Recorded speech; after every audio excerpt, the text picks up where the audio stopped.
ሰላም ለእናንተ ይሁን ውድ ቤተሰቦች እንደምን አላችሁ? ይህ አዲስ ኢንሳይደር ነው። ለሰዓቱ የደረሱና አዳዲስ መረጃዎች አሁን ትሰማላችሁ። በቅድሚያም ርዕስቱን አስታውቃችሁ የቅዱስ ሲኖዶሱ ምልዓተ ጉባኤ ይቅርታቸውን ተቀብሏል።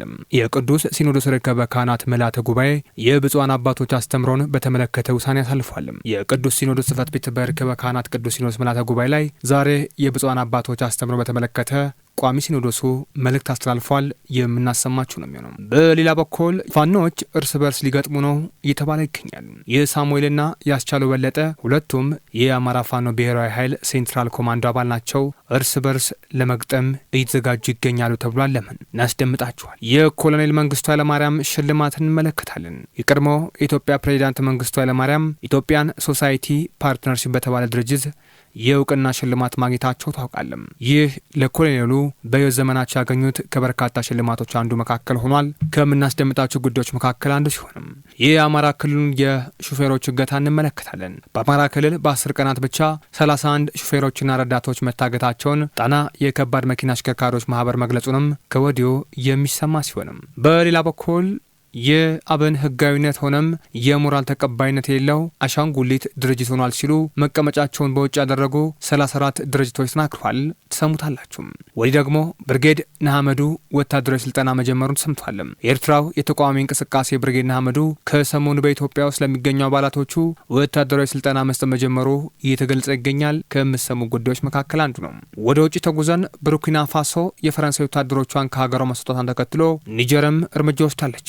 ኒጀር በነዳጅ ፕሮጀክቶቿ ላይ የሚሰሩ የቻይና ሰራተኞች ሀገሪቷን ለቀው እንዲወጡ ጠይቃለችም ተብሏል። ከምሰሟቸው ጉዳዮች መካከል አንዱ ነው።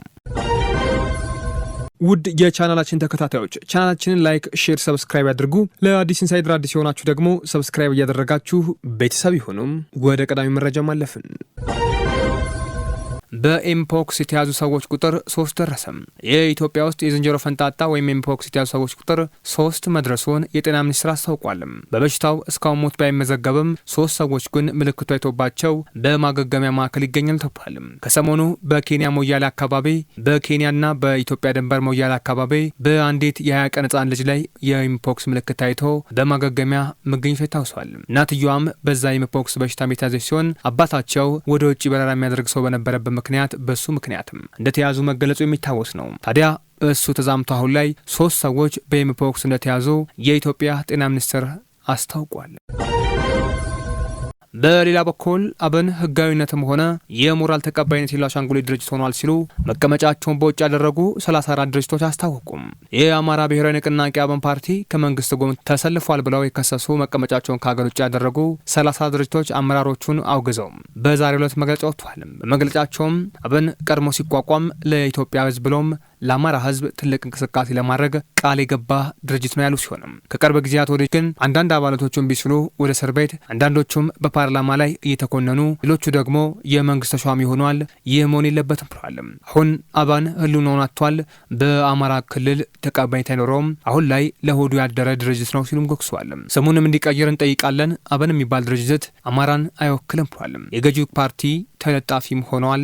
ይህ ደግሞ ግልጽ ሆኗል ብለዋል። በተለይ ሹማምንቶቹ እያረጉት ያለው ጉባኤ የማይመጥን የማይሆንና ለመጪው ምርጫም ማንም የማይመርጠው መሆኑ አስረግጠን መናገር እንፈልጋለን ሲሉ መቀመጫቸውን በውጭ ያደረጉ 34 ድርጅቶች በመግለጫቸው አስታውቋል። ፋኖች እርስ በርስ ሊገጥሙ ነው ተብሏል። የሳሙኤልና ያስቻለው በለጠ ሁለቱም የአማራ ፋኖ ብሔራዊ ኃይል ሴንትራል ኮማንዶ አባል ናቸው። እርስ በርስ ሊገጥሙ መባሉ ሰምቷል። ጎበዝ ዝም ተብሎ የሚታይ አይደለም። አንደኛ ሰርጎ ገብ እንዳለ በመዋቅር ነው እንደተያዙ ያሉት። ሁለተኛው ደግሞ ይህ ሐሰት ወሬ ነው። እነ ዳንኤል አመራሮቹን ስለ ጉዳዩ በግልጽ እያወሩ ነው ተብሏል። በአንድ ሴንትራል ኮማንዶ ስር ነኝ የሚል አካል እንዴት እንደዚህ ነገር ያደርጋል ሲሉ አንዳንዶች እየተናገሩ ይገኛሉ። ከሁለቱ አንዱ የግድ እውነት ነው። አስቻለው ወይም ሳሙኤል አንዳቸው ለጥላት የሚሰሩ ባንዳ ናቸው። ይህ ካልሆነም ለትግሉ የማይመጡን የሰፈር አለቃ ናቸው ማለት ነው። ሁለቱ ኮማንዶዎች በስራቸው ዞር አለ። ሁለቱም ግን ሊጣሉ መሆኑ ብዙ እያስባለ ይገኛል። በሌላ መረጃም የቅዱስ ሲኖዶስ መልእክት እንመለከታለን። የቅዱስ ሲኖዶስ ምልዓተ ጉባኤ ይቅርታቸውን ተቀብሏል። የቅዱስ ሲኖዶስ የርክበ ካህናት ምልዓተ ጉባኤ የብፁዓን አባቶች አስተምሮን በተመለከተ ውሳኔ አሳልፏል። የቅዱስ ሲኖዶስ ጽሕፈት ቤት በርክበ ካህናት ቅዱስ ሲኖዶስ ምልዓተ ጉባኤ ላይ የብፁዓን አባቶች አስተምሮ በተመለከተ በቋሚ ሲኖዶስ ውሳኔ መሰረት የሊቃውንት ጉባኤ በሶስት ብፁዓን አባቶች ማለትም በብፁዕ አቡነ ፊልጶስ ሊቀ ጳጳስ፣ በብፁዕ አቡነ በርናባስ ሊቀ ጳጳስ፣ በብፁዕ አቡነ ገብርኤል ጳጳስ በተላለፉ ትምህርቶች ላይ ያቀረበውን የስህተት ትምህርት የሚያሳይ ያስተያየትና የውሳኔ ሀሳብ መመልከቱን ቤተ ክርስቲያኗ አሳውቃለችም። ምልዓተ ጉባኤው የሶስቱን አባቶች አስተያየት አዳምጦ ውሳኔም አሳልፏል። ሶስቱ ብፁዓን አባቶች ጥፋታቸውን አምነው በቅዱስ ሲኖዶስ ፊት ቀርበው ይቅርታ ጠይቋል። በሊቃውንት ጉባኤ የቀረበው እውነተኛ የቅዱስ ቤተ ክርስቲያን አስተምሮም የሚያምኑና የሚያስተምሩ መሆኑን በመግለጽም ለተፈጠረው ስህተት ይቅርታ እንደጠየቁ ተገልጿል። የቅዱስ ሲኖዶስ ምልዓተ ጉባኤም ይቅርታቸውን ተቀብሏል። ያስተላለፉትን የስህተት ትምህርትም በኢትዮጵያ ኦርቶዶክስ ተዋሕዶ ቤተ ክርስቲያን የመገናኛ ብዙኃን ስርጭት አገልግሎት ድርጅት ላይ ቀርበው በቅዱስ ሲኖዶስ ፊት የሰጡትን የእምነት ክህደት ቃል አስተምሯቸውን አርመውና አስተካክለው እንዲያስተላልፉም መመሪያ ተሰጥቷቸዋል። ወደፊትም ብፁዓን ሊቃነ ጳጳሳትና መምህራን የሃይማኖት ትምህርት ሳይሸራረፍ ለትውልድ ማሳለፍ ጥንቃቄ እንዲያደርጉና በአከራካሪ ጉዳዮች በግለሰብ ደረጃ ምላሽ እንዳይሰጡ ጉባኤ ወስኗል። ወዲህ ደግሞ የአማራ ክልሉን የሹፌሮች እገታ እንመለከታለን። በአማራ ክልል በ10 ቀናት ብቻ 31 ሹፌሮችና ረዳቶች መታገታቸውን ጣና የከባድ መኪና አሽከርካሪዎች ማህበር ገለጸ። በጨለማ ማሽከርከር በመቆሙ የግድያ ጥቃት ቀንሷል፣ እገታው ግን በጣም ተጧጡፏል ብሏል ማህበሩ። በአማራ ክልል በ10 ቀናት ውስጥ ብቻ 31 ሹፌሮችና ረዳቶች መታገታቸውን፣ ገንዘብ ከፍለው የሚወጡም ያልወጡም ታጋቾች እንዳሉም ጣና የከባድ መኪና አሽከርካሪዎች ማህበር አስታውቋል። የሹፌሮች ግድያና አፈና መበራከቱን ተከትሎም 24 ሰዓት ሲሰሩ የነበሩ አሽከርካሪዎች ስራ ሰዓታቸውን በቀለቀን ለ10 ሰዓት ብቻ እንዳደረጉ ቢሆንም እገታው አሁንም አለመቆሙ ማህበሩ ገልጿል። ማህበሩ በ10 ቀናት ብቻ በአማራ ክልል 31 ሹፌሮችና ረዳቶች ታግቷል ብሎም ለጉዳዩ ትኩረት ይሰጥ በአጽንኦት አሳስቧል። ገንዘብ ከፍለው የሚወጡ አሉ፣ ነገር ግን ማስፈራሪያ ስለሚደርስባቸው ከወጡ በኋላም የገጠማቸውን የመናገር ድፍረት አይኖራቸውም ተብሏል። ምክንያቱም ተመልሰው በዚያ መንገድ ስለሚያሽከረክሩ በማለት የድርጊቱን አስቸጋሪነት ገልጸዋል። ማህበሩ ከፍለው በተለቀቁ በኋላም ቢናገሩም ማንም አያስቆማቸውም ብሏል። ማንስ ምን ያደርግላቸዋል? የህግም ከለላ የላቸውም ብሏል። በምዕራብ ጎጃም ዞን ቢኮሎና ዱርቤቴ ባለ ቦታም ግንቦት 17 ቀን 2017 ዓ.ም 4 ሹፌሮችና ረዳቶች መታገታቸውን ገልጾ በየቦታው ያለው ነገር ከባድ ነው፣ ከቀን ቀን እየከፋ እገታው ባልተለመደባቸው ቦታዎች ሁሉ እየተስፋፋ ነው ብሏል። በደብረ ብርሃን መንገድ ለሚ አካባቢ፣ በእንጂባራ፣ በቻግኒ በቅርብ እገታ መፈጸሙን ጠቅሶም ደቡብ ጎንደር ከጋይንት እስከ ወረታ መገንጠያ ከባድ መንገድ ሆኗል ብሏል። ለየት ባለመልኩ እገታ ይፈጸምበታል ሲል የገለጸው ነዳጅ ነው በእጅግ የሚጓዙ ተሽከርካሪዎችም ጥይት የተኮሰባቸው ነዳጅ የፈሰሰ እንደሆነም አሁን ግን ግድያ ትንሽ የቆመው አሽከርካሪዎች ችግር ወዳለበት ቦታ በምሽት ከመሄድ ስለታቀቡ መሆኑን አስረድቷል። ማህበሩ በጨለማ ማሽከርከር ቆሟል። ድሮ 24 ሰዓት ይነዳባቸው የነበሩ መንገዶች አሁን ላይ ሙሉ በሙሉ ቆሟል ብሏል። በሌላ መረጃም ወደ ኮሎኔል መንግስቱ ሽልማት እንመለከታለን። የኮሎኔል መንግስቱ ኃይለማርያም ሽልማት እንመለከታለን። የቀድሞ ኢትዮጵያ ፕሬዚዳንት መንግስቱ ኃይለማርያም ኢትዮጵያን ሶሳይቲ ፓርትነርሺፕ በተባለ ድርጅት የእውቅና ሽልማት ማግኘታቸው ታውቋል። ኮሎኔል መንግስቱ ሽልማቱን ያገኙት በስልጣን ዘመናቸው የመሰረተ ትምህርት ዘመናት ተግባራዊ ለማድረግ ላበረከቱት አስተዋጽኦ በሚል እንደሆነ ጋዜጠኛዋ ተናግራለች። ጋዜጠኛዋ ሽልማቱን ሀረሪ ዚምባብዌ በሚገኘው መኖሪያ ቤታቸው ተገኝታ እንዳስረከባቸውን ተናግራለች።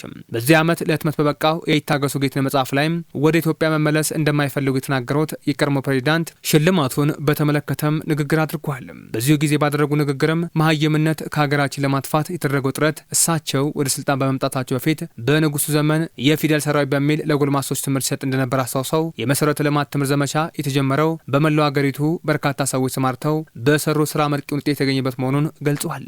ሽልማቱ የኔ ብቻ ሳይሆን በወቅቱ የነበሩ አብዮታውያን ጓዶች፣ ተማሪዎች፣ አስተማሪዎች፣ በጎ ፈቃደኞች፣ መላው ህብረተሰብ በነቃ የተሳተፉበት ስለሆነ የእነሱም ነውና ክብርም ምስጋናም ለነሱም ብለዋል። አያይዞም በዚያን ጊዜ የመሀይምነት ለማጥፋት የተሰራውን ስራ መልካም ስራ አስታውሰውም ተናግረዋል። በዚህ ስነ ስርዓት ላይ የተገኙት ልጃቸው ዶክተር ትዕግስት መንግስቱም ለትምህርት ያለው ጥማትና ፍላጎት ያኔ ገና በወጣትነቱ የተገለጠው የመጀመሪያ ልጁን በማስተማር እንደሆነም መስክራለችም። ፕሬዚዳንቱ አያይዞም ለኢትዮጵያ ሰላም እመኛለሁ፣ ጦርነት አይበጃትም፣ በእኛ ይበቃል ሲሉም መልእክታቸውን አስተላልፈዋል።